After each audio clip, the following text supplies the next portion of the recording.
Science et cécité, quelle didactique?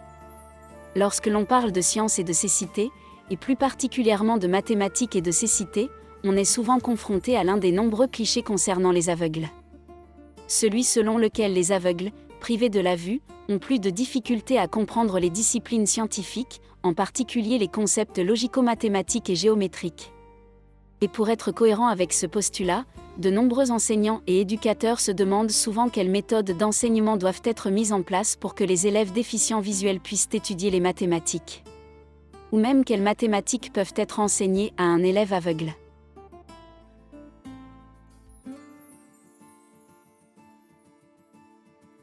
La réponse donnée par José del Campo dans son livre « Teaching Mathematics to the Blind » est sans équivoque.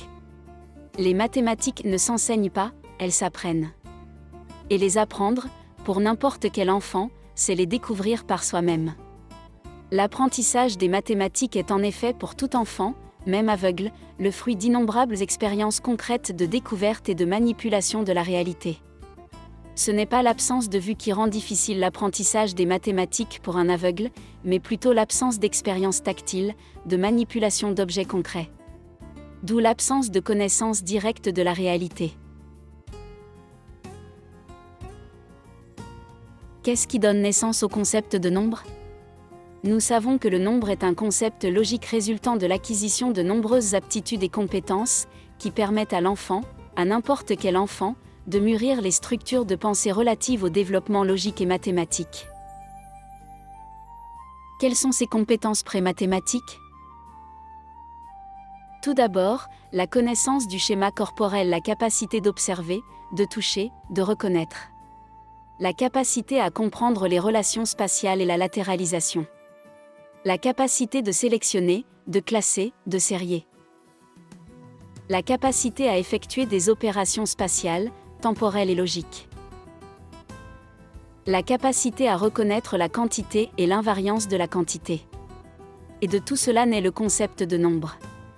Ainsi, la didactique que nous devons envisager dans l'étude des disciplines scientifiques avec les élèves aveugles et malvoyants doit être une didactique active, expérientielle, centrée sur le faire, sur l'agir, sur l'implication active de chaque élève, en respectant ses temps de développement de l'apprentissage.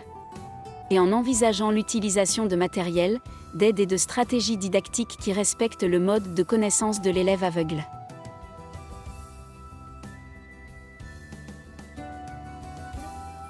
Quels matériaux? Quelles aides?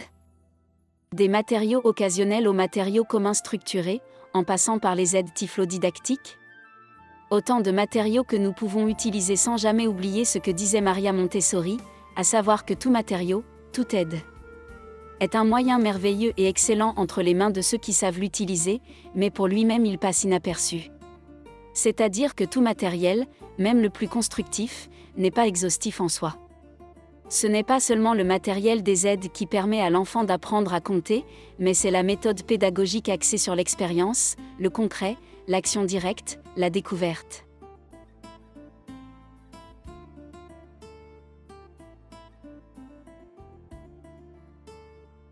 En tant que matériel occasionnel, les objets concrets de la réalité sont les premiers outils avec lesquels l'enfant doit interagir. Ils doivent être choisis de façon appropriée par l'enseignant en fonction des modes de connaissance, des stratégies d'approche de la réalité de l'enfant aveugle. L'enseignant doit donc connaître les caractéristiques de la perception tactile car il est évident que le principal outil de connaissance pour ceux qui ne voient pas est le toucher. L'enseignant doit donc,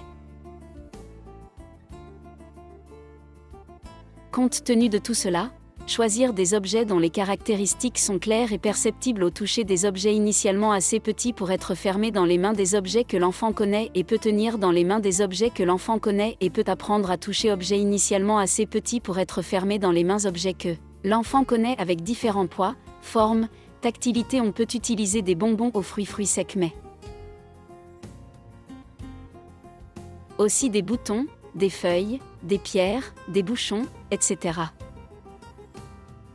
Dans un premier temps, il est important d'utiliser peu d'éléments disposés dans des contenants et placés dans un espace opérationnel circonscrit que l'enfant peut facilement contrôler, et de manipuler différents matériaux que tout enfant apprend à discriminer, à sélectionner, à associer. À classer et enfin à compter, cette première phase opérationnelle concrète doit donc être centrée sur la manipulation et l'exploration pour passer ensuite progressivement à l'utilisation d'aides.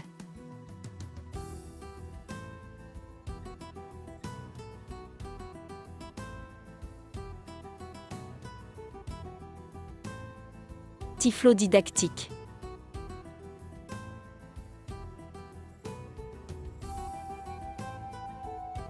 Les principaux centres de production italiens sont la Fédération nationale des institutions pour aveugles et l'Institut pour aveugles de Milan, dont les sites internet permettent de consulter l'ensemble du matériel.